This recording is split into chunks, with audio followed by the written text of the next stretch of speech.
మీ శ్రేయస్సు కోసం చేసే పూజలు, హోమాలు, యజ్ఞాలు ఇప్పుడు ఒక్క క్లిక్ దూరంలో వేదమందిర్.com. అస్మద్గురుభ్యో నమః. సుమన్ టీవీ ప్రేక్షకులందరికీ కూడా నమస్కారం. మీ ముందున్నది డాక్టర్ టికేవి రాఘవన్, విశ్రాంత గణిత శాస్త్ర అధ్యాపకుడు. గత తరంలోని 11 మంది దిగ్దంతుల దగ్గర బ్రహ్మసూత్రములు, అలాగే ద్రవిడ ప్రబంధము, అదే పద్ధతిలో పురాణములు తెలుసుకుని వృత్తిరీత్యా ఇంజనీరింగ్ కాలేజీలో పనిచేస్తూ ఇలాంటి ఛానల్స్కి, అలాగే బయట కూడా ఎవరైనా అడిగినట్టయితే వాళ్ళకు కూడా ధర్మశాస్త్ర విషయాలు, సందేహాలు తీర్చుతూ ఉంటాం. అది సంగతి. దీని వెనకాల అంతమంది పండితుల శుభాశీస్సులు ఉన్నాయి కనుక చెప్పే ప్రతి మాట కూడా ఆధారం లేకుండా చెప్పడం అలవాటు లేదు అని జ్ఞాపకం చేస్తూ, దీంట్లో చెప్పిన విశేషాలకు సంబంధించి మీరు ఒక్కసారి మూలము వెతుక్కోగలిగితే మూలము చూడండి. తరువాత ఇతర విశేషాల గురించి అడిగినట్టయితే అడగవచ్చును.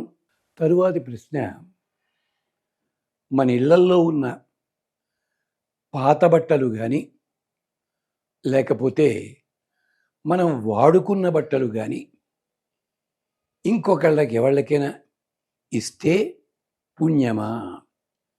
ఇవ్వచ్చా, ఇవ్వకూడదా? ఇస్తే పాపం అంటారు కదా, ఎందుకని అలాగా? ఇది మనకి ఎంతసేపు కూడా మన విజ్ఞానం భారతీయ సంస్కృతిలో ఉన్నది ఇతర దేశాల వాళ్ళు చెప్తే నమ్ముతారు. గ్రహణం వస్తే ఇలా జరుగుతుంది, ఇలా మన గ్రంథాల్లో చెప్పానుకోండి వినరు. యూట్యూబుల్లో మాత్రం వార్తలు వస్తే అమెరికాలో వాళ్ళు, ఇస్రో వాళ్ళు, మరోళ్ళు కనిపెట్టారు అంటూ యూట్యూబుల్లో, అలాగే మనకి వాట్సాప్ల్లో పెద్ద పెద్ద ఇంగ్లీష్ వ్యాసాలు వస్తే అది పట్టుకు మెళ్ళలో వేసి తిరుగుతాం మనం. లక్షణం అది ఎప్పుడూ కూడా. పైగా తెలుగు వాళ్ళకి ఈ పిచ్చి బాగా ఎక్కువ. అంటే మన ఇంట్లో సాంప్రదాయం, మన ఇంట్లో ఉన్నది, ఇది ఎందుకు చేయాలో పెద్దలు చెప్తారు, ఎవ్వళ్ళు వినరు. ఆఖరికి దసరా రోజుల్లో వాడెవడో పాపము దేవుడి గుళ్ళో ఉన్నవాడు తొక్కుకుంటూ పెడతాడు ఆడవాళ్ళని, వాళ్ళకి ఏదో మంది జరుగుతుందని చెప్పి నెల్లూరు దిగింది నమ్మరెవడో. అదే రోమ్ కంట్రీలో ఫిబ్రవరి అనే పేరుంది. ఫిబ్రవరి పేరు ఎందుకు వచ్చింది? ఆ నెలలో పండగ ఉంటుంది. ఆ నెలకి పేరు month of fertility and purity. ఆ రోజు పట్టుకునే కొరడా పేరు, కొరడాలో చివరి కొస పేరు ఫిబ్రువా. దానికోసమే ఇదంతా ఎందుకు చెప్తున్నానంటే పాత బట్టల సంగతి మాట్లాడడానికి. అసలు బట్టల మీద ఎంతమంది దేవతలు ఉంటారో మీకేమన్నా తెలుసునా? పూర్వకాలం వాడుకున్నంతకాలం వాడి ఆ బట్టలు చిరిగిపోయినట్టయితే ఇల్లు అలుక్కోవడానికి ఉపయోగించేవారు. అప్పటికీ అయిపోతే ఇలాయి బుడ్డీలను ఉండేవి, అంటే అప్పుడు కరెంటు దీపాలు వీళ్ళు లేని రోజుల్లో అవి వెలిగించేవారు. అది కూడా కాకపోతే దసరా రోజుల్లో కానీ, దీపావళిలో కానీ, సంక్రాంతి నాడు కానీ బట్టలు నిప్పులో వేస్తుండేవారు. ఎందుకు ఇలాగా? ఒకవేళ వాడుకునే బట్టలు ఉంటాయి, బాగానే ఉన్నాయి, మనం వాడుకోవటం లేదు, ఎక్కువ అయ్యింది మనకి, అప్పుడు ఏం చేసేవారు? ఈ బట్టలు శుభ్రంగా ఉతికి మడతలు పెట్టి దేవుడి సన్నిధిలో పెట్టి పసుపు కుంకుమ చల్లి దాని మీద పళ్ళతో ఆరిగింపు చేసి నైవేద్యం పెట్టి దేవుళ్ళకి, ఇది పని వాళ్ళకి కానీ బట్టలు ఎవరికి అవసరం ఉంటుందో వాళ్ళకి ఇవ్వడం, చిరిగిపోతే ఇవ్వడం కాదు. ఇవి ఎక్కువైనప్పుడు కూడా అలా ఇచ్చేవారు. ప్రత్యేకించి ఉగాది నాడు కచేరీ సావిడని పెట్టుకుని అక్కడ ఇవి ఇచ్చేవారు, లేదా అనాశరణాలని పంపించేవారు. ఇది తప్ప అంటారా? దీనికే చెప్పుకుందాం. వస్త్రం మీద ఎంతమంది దేవతలు ఉంటారో మీకు ఎవరైనా చెప్పారా? అగ్నేహే తూషాదానం, వాయోర్వాతపానం, పితృణాం నీవి, ఓషధీనాం ప్రఘాత. మొట్టమొదటగా వస్త్రం చేయడానికి నూలు దారం తీసి కండికి చుడతారు. ముందుగా ప్రత్తి విడదీసేందుకు సూర్యుడి దగ్గర అనుచరులు ఉంటారు, దేవతలు ఉన్నారు, వాళ్ళు పత్తి విడదీస్తారు, కత్తెర ఉపయోగించరు, వాళ్ళు చేతితోటే తీస్తారు. అలా అక్కడ దేవతలు. ఇదైన తర్వాత దారం తీస్తారు, ఈ దారం చుడతారు కంటికి. అగ్ని హేతుషాదానం, దాంట్లోపల అగ్నిదేవుడు ఉంటాడు. ఆ తర్వాత ఇది నీళ్లల్లో తడిపి ఆరబెడతారు. ఒక్కసారి అక్కడ చూడండి, ఎప్పుడైనా పల్లెటూళ్ళకి వెళ్ళి ఆరబెడితే, ఈ ఆరబెట్టింది దేనికోసం? వాయోర్వాతపానం, వాయుదేవుడికి ఇష్టం అది. వాయుదేవుడు ప్రవేశిస్తాడు దాంట్లో. ఈ దారం గట్టిగా ఉందో లేదో చూడ్డానికి ఒక చేపాటి కర్ర లాంటిది, జమ్మి కర్ర కానీ మోదుగ కర్ర కానీ తీసుకుంటారు, ఇలా ఇలా కొడతారు. అది దేనికది? ఓషధీనాం ప్రఘాత, వనస్పతి దేవత చేరుతుంది దాంట్లో. అయ్యిందా? దారము తెగుతుంది, చిన్న చిన్న ముళ్ళేస్తారు. ఆ ముడికి ఎవరో తెలుసునా? పితృదేవతలు. పితృణాం నీవి ఓషధీనాం ప్రఘాత, నిలువు దారాలు వేస్తారు, ఇది సూర్యుడికి సంకేతము. అడ్డదారాలు వేస్తారు, విశ్వే దేవతలకి సంకేతము. దారాలు 4 కలిస్తే ఇలా ఉండి మధ్యలో ఖాళీ ఏర్పడుతుంది. ఈ ఖాళీకి నక్షత్రములు అధిదేవతలు. సర్వదైవత్యం వైవాస, సూర్యుడి దగ్గర కృత్తికలుంటే అట్ట ప్రత్యేకించి కత్తెరలు పట్టుకుని వాళ్ళు ఈ వస్త్రాల్ని కట్ చేసి అంచులు బాగా తయారు చేసి రంగురంగులద్ది అందరికీ అందేలా చేస్తారట. ఇది ఏకాగ్నికాండలో యజుర్వేదంలో చెప్తారు. అంటే వస్త్రం మీద ఎంతమంది దేవతలు ఉన్నారో చూడండి.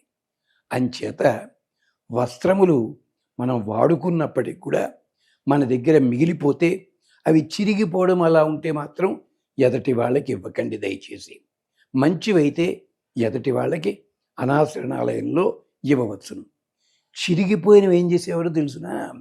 బొంతల్లా కుట్టేవారు.